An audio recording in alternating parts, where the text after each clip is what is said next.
சீதையை மீட்க ராமர் கட்டிய பாலம் பற்றி தெரியுமா? அயோத்தியின் வீரமன்னன் ராமர் தன் உயிருக்கு உயிரான சீதாதேவியை இழந்த வேதனையில் இருந்தார். ராவணன் சீதையை கடத்தி இலங்கைக்கு கொண்டு சென்றான்.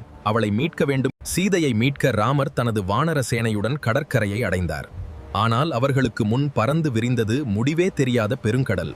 கடலை கடக்க வழி தரும்படி ராமர் கடலரசனை வேண்டினார். 1 நாள், 2 நாள், 3 நாள். ஆனால் கடல் அமைதியாகவே இருந்தது.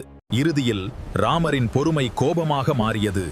இந்த கடலை வற்றச் செய்வேன் என்று அவர் தனது தெய்வீக அம்பை எடுத்தார்.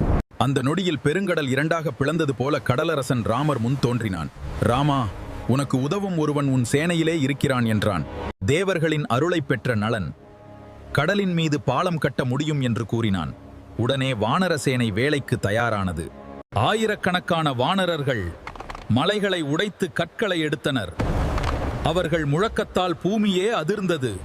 வானரம் கல்லை தூக்கி கடலில் எறிந்தபோது கல் கடலில் மூழ்கியது. எல்லோரும் என்ன செய்வதென்று தெரியாமல் யோசித்துக் கொண்டிருந்தனர். அப்போது ஒரு அதிசயம் நடந்தது. கற்களின் மீது ராமா என்று எழுதப்பட்டபோது அந்த கற்கள் தெய்வீக சக்தி பெற்றன. கடலில் போட்ட கற்கள் மூழ்கவில்லை, அவை நீரில் மிதந்தன. ராமநாமத்தின் சக்தியைக் கண்டு அனைவரும் வியப்பில் மூழ்கினர். ஜெய் ஸ்ரீராம், ஜெய் ஸ்ரீராம், ஜெய் ஸ்ரீராம். அந்த நேரத்தில் சிறிய அணில்கள் கூட உதவ வந்தன. தங்களால் முடிந்த அளவு மணலை கொண்டு வந்து பாலத்தில் சேர்த்தன. அணில்களின் பக்தியைக் கண்டு ராமரின் மனம் உருகியது. அவர் அன்புடன் அணிலின் முதுகை வருடினார். அந்த தருணத்திலிருந்து அணில்களின் முதுகில் 3 கோடுகள் தோன்றின. இன்றும் அது ராமரின் அருளின் அடையாளம் என நம்பப்படுகிறது.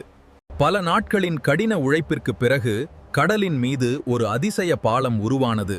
அதுவே ராமர் பாலம். ராமரும் வானர சேனையும் அந்த பாலத்தின் வழியாக இலங்கையை நோக்கி பயணித்தனர். அதர்மத்தை அழிக்க, தர்மத்தை நிலைநிறுத்த மனிதர்களால் முடியாததை நம்பிக்கையும் பக்தியும் சாதித்தன. ராமநாமத்தின் மகிமை இன்றும் உலகம் முழுவதும் ஒலித்துக் கொண்டே இருக்கிறது.